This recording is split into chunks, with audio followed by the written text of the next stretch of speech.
All right, this is Steve, the Rogue Scholar. And folks, I'm not gonna lie, if you guys saw my Friday post, which I did take down, not that I don't still agree with it, but I just want you to be aware I was close to putting a cork in this one and calling it a day. Um, you know, it's real easy to get down. It's real easy to allow the lack of progress to derail you from doing anything meaningful. And it's real easy to allow the lethargy and the fucking checked outedness of your friends to create a checked outedness in yourself. I consider myself to be better than that. So I don't allow people that are not committed to take me out of the game. And Friday I did. Friday I allowed that, just the sheer weight of people half-assing and not really being serious, to always having something negative to say, to acting like their nothingness is more important than your somethingness that you're trying to do. And I allowed it to really kick me in the ass. I literally was an eighth of an inch away from walking away and literally never coming back and never doing another one of these things. Um, I want you to think about this. Everybody's got an excuse for why they can't get things done, why they kind of put their toe in the water but don't actually jump in. You know, I've got kids, you've got kids. I've got a job, you've got a job. I mean, it's not always like this. Sometimes I don't have a job, sometimes you don't have a job. But for right now, let's just say I got a job, you got a job. We got lawn work to do, we got housework to do, we got grocery shopping, we got kids' responsibilities, we got all kinds of shit to deal with, right? And it gets tiring when you realize you keep making a decision for activism and you're like Will Ferrell running out of Snoop Dogg, make money, money, make money, money. He's like, come on, everybody, we're going streaking to the quad. And Will Ferrell, naked, starts running down and no one's behind him, right? It's real easy when you're in that place to say, fuck it all and fucking no regrets and walk the fuck right away. And that's about what I did. God, I was like we're talking about Occam's razor level thin difference between not doing and doing, right? Just quitting for good and saying, fuck it all.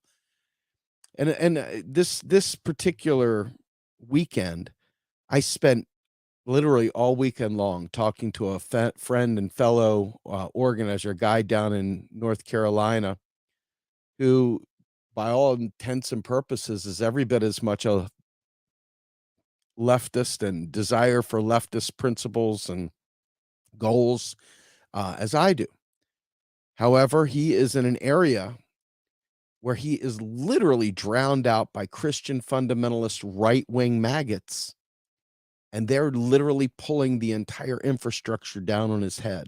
He doesn't have time for these higher, lofty ideas of coming through with these big, huge, burn the system down and start over kind of thing, right?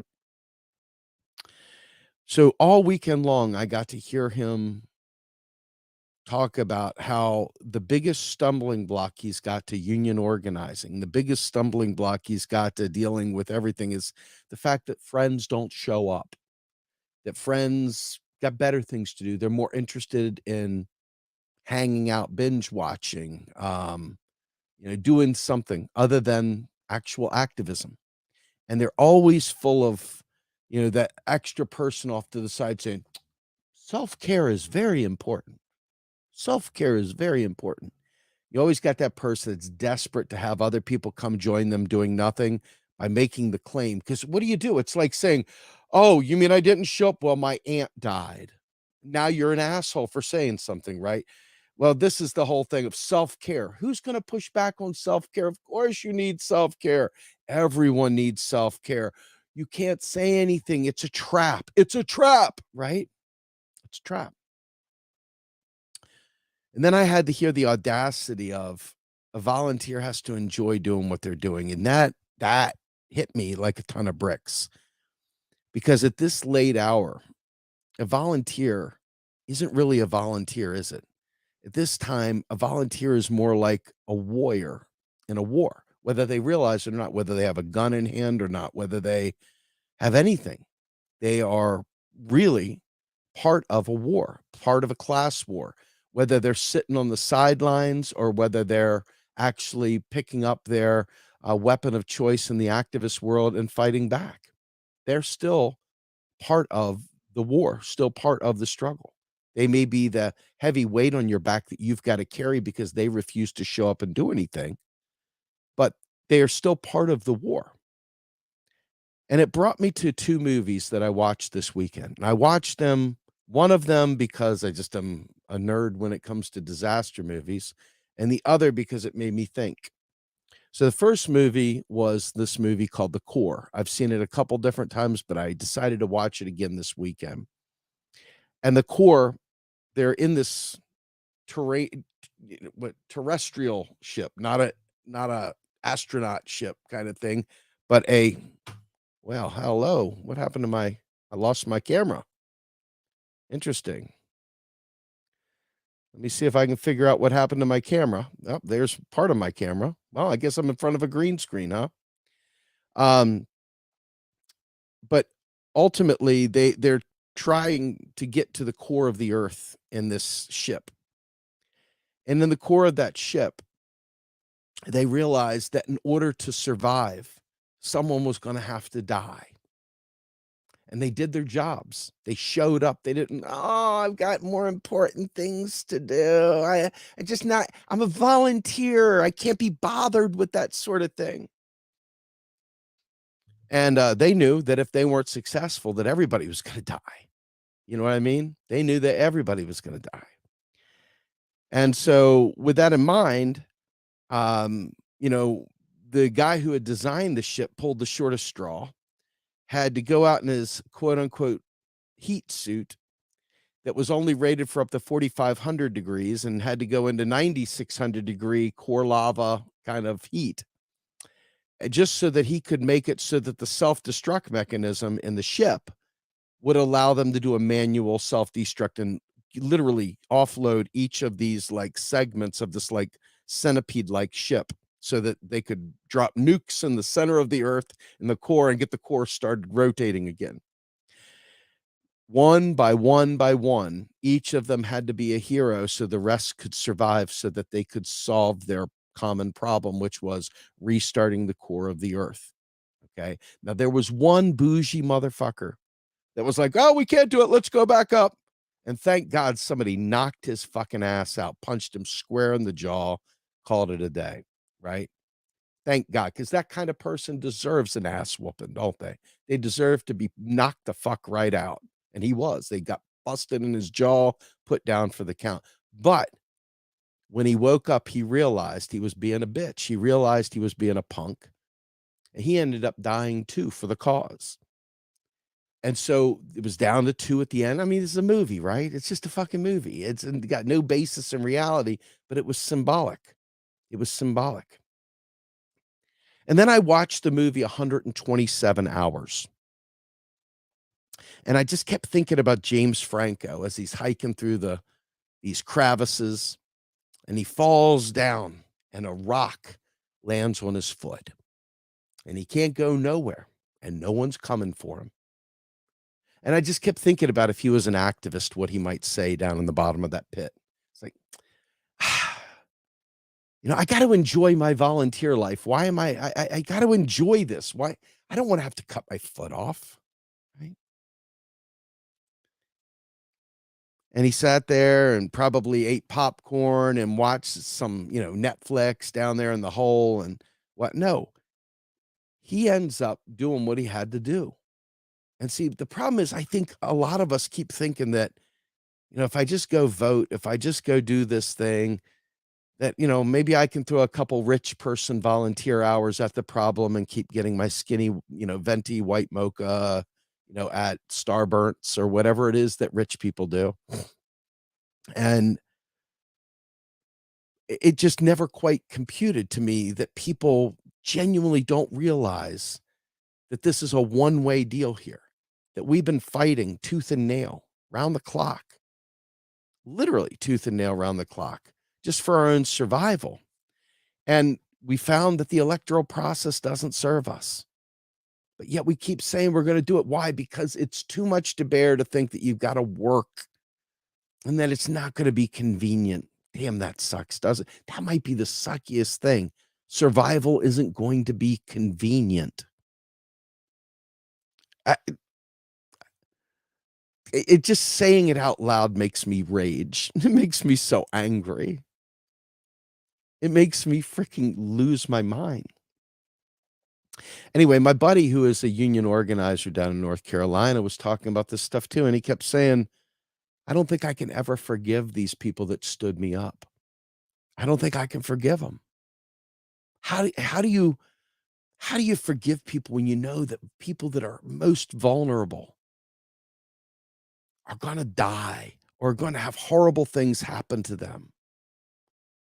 You know, they're passing bills down there like crazy to make life one counselor in North Carolina decided they couldn't do it anymore. They quit because there's new laws down in North Carolina that basically tell you that they have to go ahead. Oh, here we go again. Nope. They have to go ahead and tell the parents what the kids tell them in counseling. You're like, I'm not doing any good down here if that's what I have to do.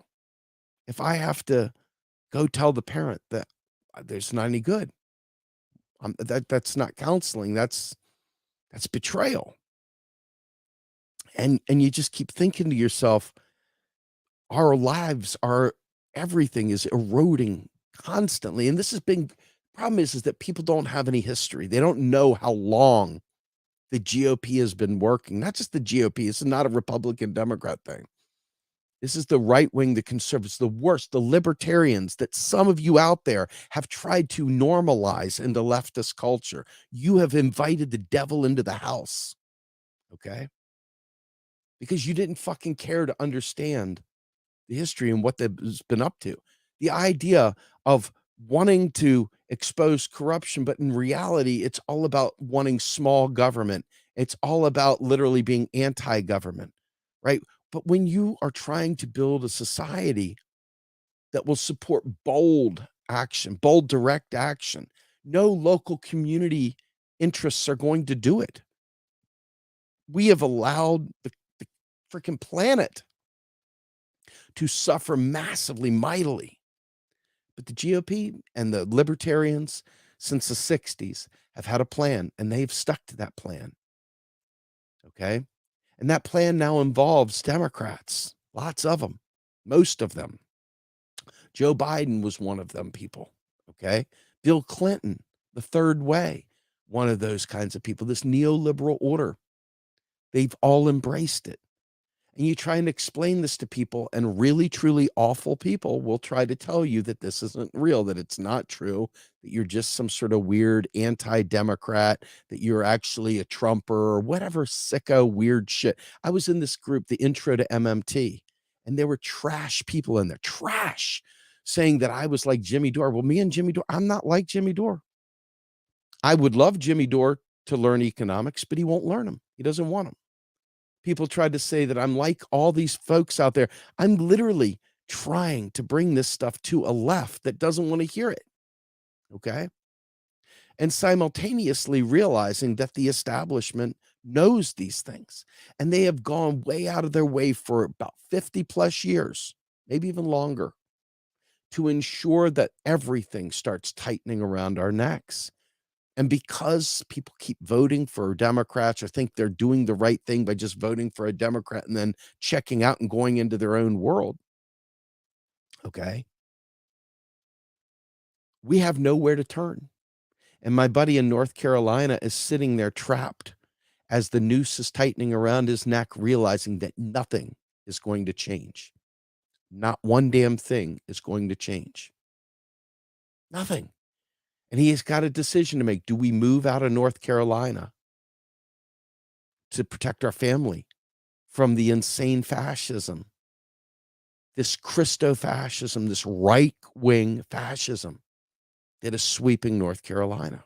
Do you do that? What do you do? And, I keep thinking to myself, you want to do the best you can in the activism you do. You want to work your ass off as much as you can and then go to bed at night saying, I did all I could. So you can look your kids in the eye and know that you weren't one of those parasites that threw it over the fence and let everybody else have to carry the water, that you weren't that person. That's my goal at night. When I go to bed at night, I'm praying in God that I'm able to look my kids in the eye and say, I fought even when others didn't. Okay. But you start thinking about this and it's like, I can't vote my way out of this. The mainstream media is 100% not in any way supporting this. They're not supporting us. Friends don't share your content. Friends don't retweet your tweets. Friends don't help you get your work out there. Friends don't do these things. Friends, air quotes, right? Because they think there's something more important or something else. And I look at the MMT community that I'm part of in a larger sense, and quite frankly, the vast majority of them really genuinely believe that we're just going to vote our way to a Green New Deal, that we just need a couple more AOCs and the world will be peachy keen. It'll be splendid. And that's about all we need to do is we just need to source the vote. But when push comes to shove and you realize it's going to take something probably a little bit more radical than that for us to survive. And speaking about that,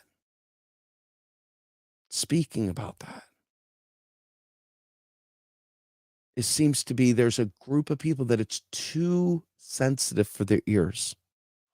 They can't handle it, but we need them. And we can't get past it. And so we're stifled. We've got a pillow over our face, literally suffocating us, drowning our words.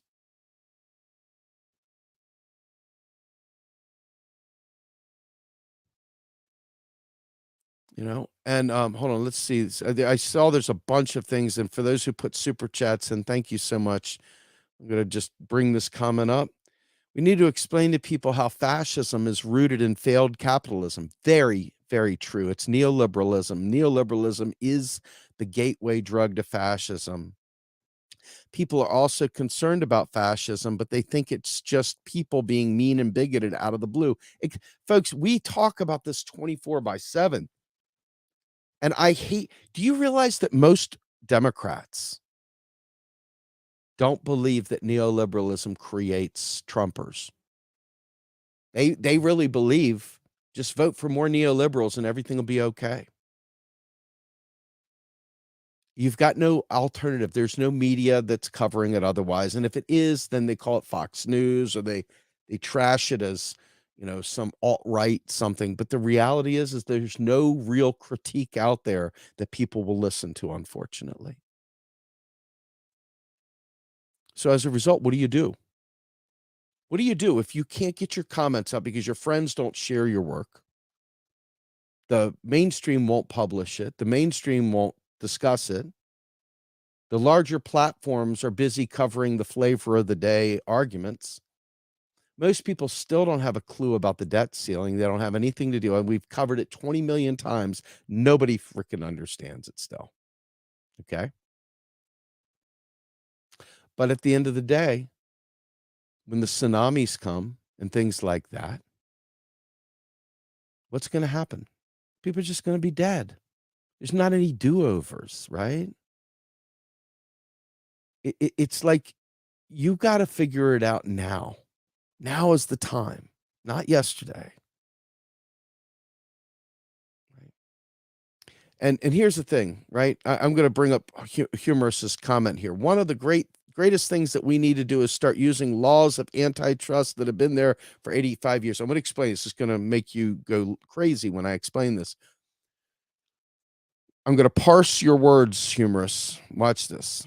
One of the greatest things that we need to do is start using the laws of antitrust. Now, we say using the laws. Who's using them? How does an average citizen use an antitrust law? Do we have standing to file a antitrust thing on ourselves? I mean, by ourselves? No, we have to be a lawyer. We have to have somebody with legal standing to do those sorts of things, right? And the problem is the politicians, they're not there to serve us, no matter how much somebody with Pollyanna views of the world thinks so. They're not there to serve us, period. They're not, they're freaking not. They're not. And I don't say that with any glee. I'm extremely depressed that that's the case. But they're not. And when you explain to folks, okay, politically, you've got no agency. You get a couple progressives in there, nothing will change. Every disgraceful person in the world will sit there and say, well, there's only a few progressives in there. What do you expect from them? I've said point blank, let me tell you what I expect. I expect people to be willing to be one-termers. I expect people to not be trying to get a career in politics. I expect people to do the right thing and expect to get unseated the next term. I expect that. I would expect them to expect that as well. But they're acting like they've got alternatives. You've got these bougie, boutique type, quote unquote, fake leftist leaders who play the game, smiling glad hands, say, hi, Joe Biden. Joe's a swell guy. Or hi, so-and-so. You're a little double gun action there. You'll make a couple sales. And oh, they're playing chess. No, they're fucking not. They're playing, I want a career. Let me be one of the people that has a seat when the musical chairs stop. That's what they're doing. See, what sucks is that years and years and years ago, when we should have been fighting back on this, people were scared then. And there wasn't nearly the police, military, etc., all the things that we have to deal with today that have this thing pretty much locked down. 5 nines reliability. You know, we are in a position now where the alternatives are really bleak. And so you've got to educate people. That's the only prayer we have, is to educate people and radicalize people and help them see this. But again, most people say, well, it's not my responsibility to share that live stream. It's not my responsibility to comment to help break the algorithms. It's not my responsibility to retweet that tweet. Why the hell should I do that? Why do I have to do that? There's probably an easier, softer way. I don't need to retweet that tweet. I don't need to contribute in helping expand the minds of people. And I think to myself, you know, back in like 2017, I think it was, we were hearing 12 years for, you know, we had 12 years before the worst of climate change was going to hit us.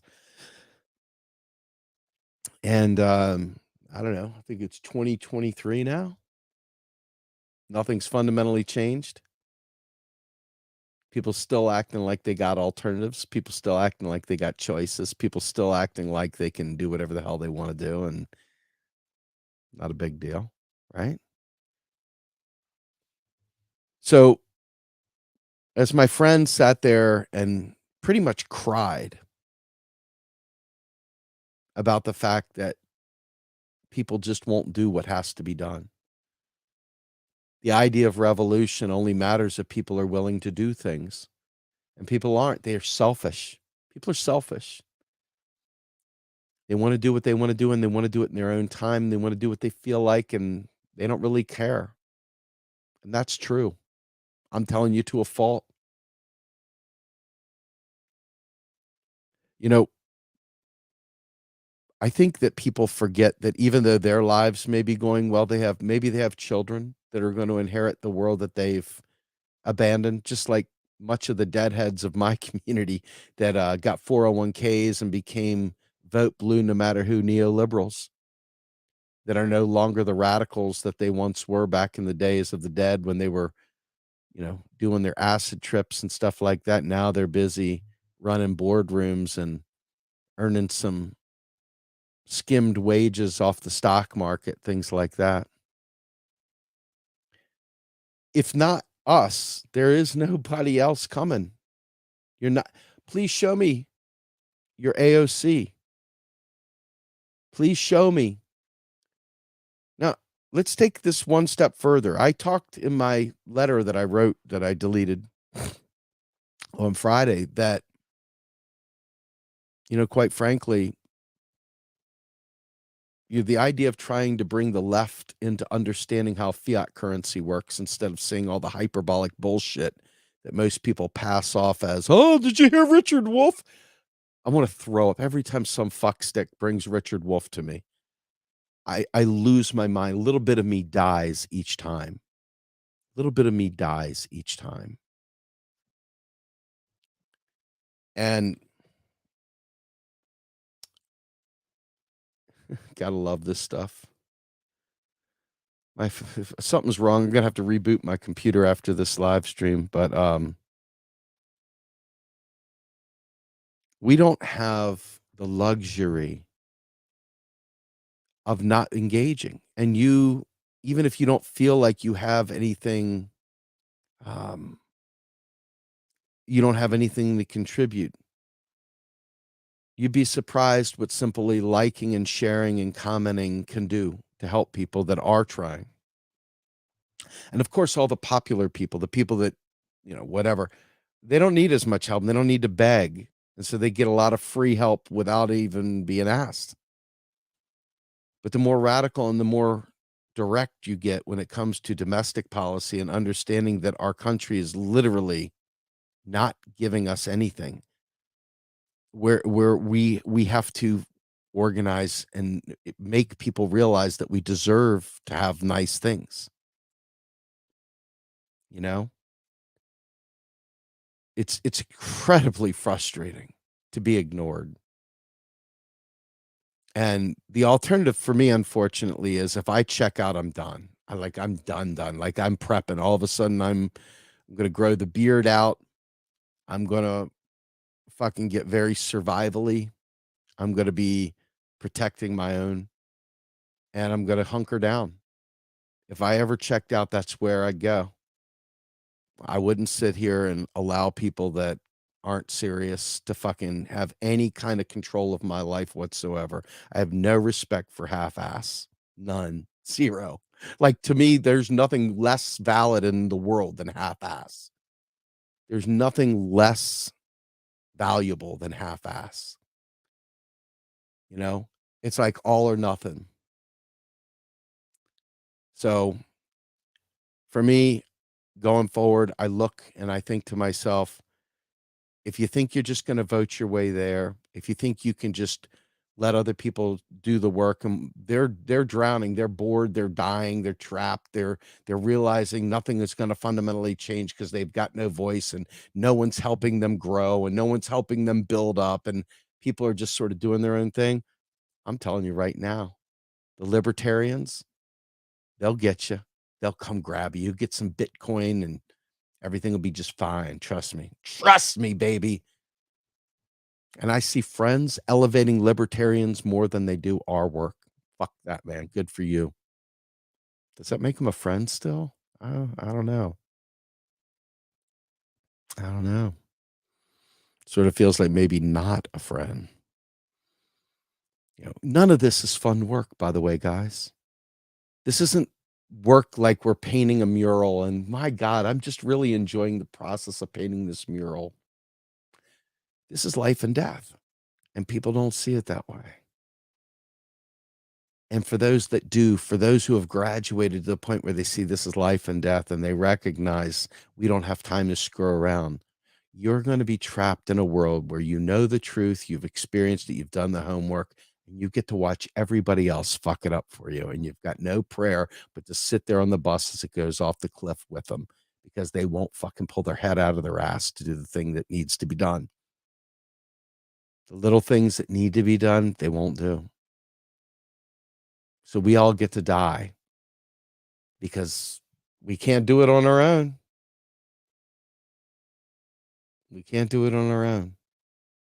And that education process is key because the tone police don't want people to know how serious it is.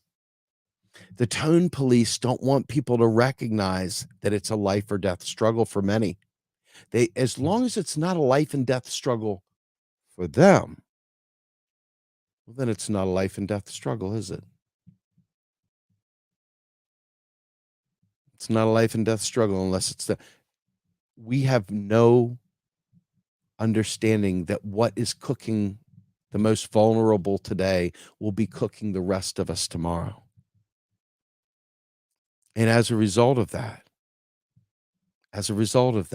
people get caught up in all these like secondary and tertiary ideas when in reality, the one thing that's at the center of the entire fucking fiasco is money. It's the monetary system. It's how it's leveraged. It's what it can do and what it can't do. We allow dumb people to run around, tell us all sorts of shit about the monetary system that they're completely ill-equipped to have even an opinion on, much less talk about. Okay? They're running around listening to the 3 a.m. Bitcoin blogs talking about all kinds of stupid shit. And they're running around. They want to make sure you hear about that. They'll do more for a lie. They'll do more for a lie than most people that understand will do for the truth. And that's the most frightening thing. You are stuck in a world where disinformation travels a million light years faster than the truth. The truth is never sexy. It's unfortunately always boring to them. And as a result of that, there's just not much more you can do about it other than to show up every day, ready to work, do the small things, make sure that everything goes according to plan. Because we're done otherwise. I mean, folks, we're done. Like this existential climate crisis isn't going away. It's not going away. The idea that people don't have health care, it's not going away. But unfortunately, economically illiterate people have pulled everybody to fight at their own state level to try and get tax dollars to fund shit. And they've splintered the national effort. And people are ignoring the economics because some fuckstick told them the economics wasn't important. It wasn't real. That the currency issuing nation has special powers that the state currency using state does not. And when you try to explain that the same amount of effort to try and work a national plan through your state so that we all come together and force it at the top, too much to ask. Too much to ask. Nope, they've got it figured out. So they revile anyone that understands the economics. They revile them, treat them like dirt, like scraping off of a shoe, the shit on the shoe.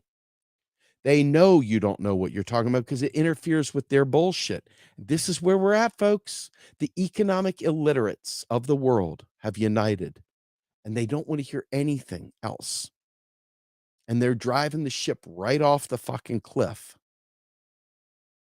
And we're just a passenger on it. And we got to fall off the cliff with them. Unless we do more than that. Unless we do more than that.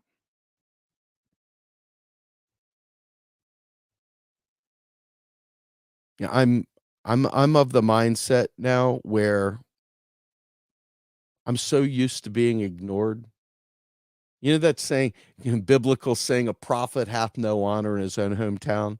Trust me, all I have to do is say check in and people will ignore me because I'm the prophet that hath no honor in his own hometown. So probably should shut up because some asshole out there maybe can say it differently and get people to do it. I don't know.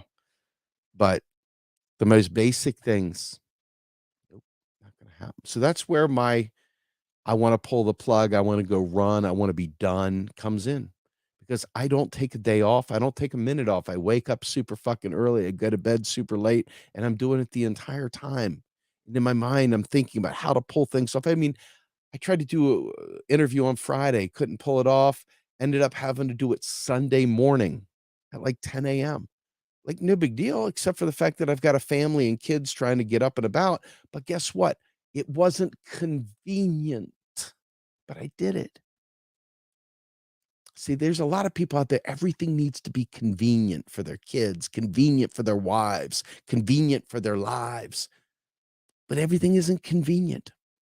And that's the problem with thinking we have time. I'll get to it next year, man. When everything's perfect in my life, next year, that's when I'll do it. Next year, sometime over there, I'll do it. Yeah, I'll do it next year. So without agency, without media, without viable, willing activists, let's be honest, we got nothing. So it's either drink the neoliberal Kool-Aid and be absorbed by Borg, or it's fight. Show up and fight. Because far too many have found a third option. That's just check out, go to the beach, go hang out, go do things, go have a good time while the world burns. Covered by somebody to the left over here saying self-care is very important. And it is, to a degree. But self-care isn't going to mean a shit. Think about this. There's load management now in the NBA. For those of you who watch sports ball, load management. And these guys get paid millions of dollars. They're in the middle of the playoffs. They're like, hey, load management, baby. I can't play tonight. Now they're at home golfing. They still got their millions, but their team lost. That's what self-care reminds me of when the planet is dying. Again, not telling you don't self-care. I'm telling you don't check out. Don't not do the things you need to do. And don't break your arm. Don't spend all your energy breaking your arm, patting yourself on the back for self-care and for doing the right thing. I did the right thing. I self-cared. Far too many people have broken arms from patting themselves on the back, thinking they did something right by self-care. So anyway, with that, it's going to be an early one because I've got an interview I've got to do. So I hope you guys have a great day, and I will talk to you later. I hope this works because, my God, something happened to my camera. I have no idea what. I'm going to have to reboot my computer, clearly. But in the meantime, Steve Grumbine, please like and subscribe to our channel. Oh, see, none of the stuff is working, so it'll be interesting to see. Let's see. Before I let you all go, let me figure out what the heck is going on with my virtual background. Why is it not working? I wonder.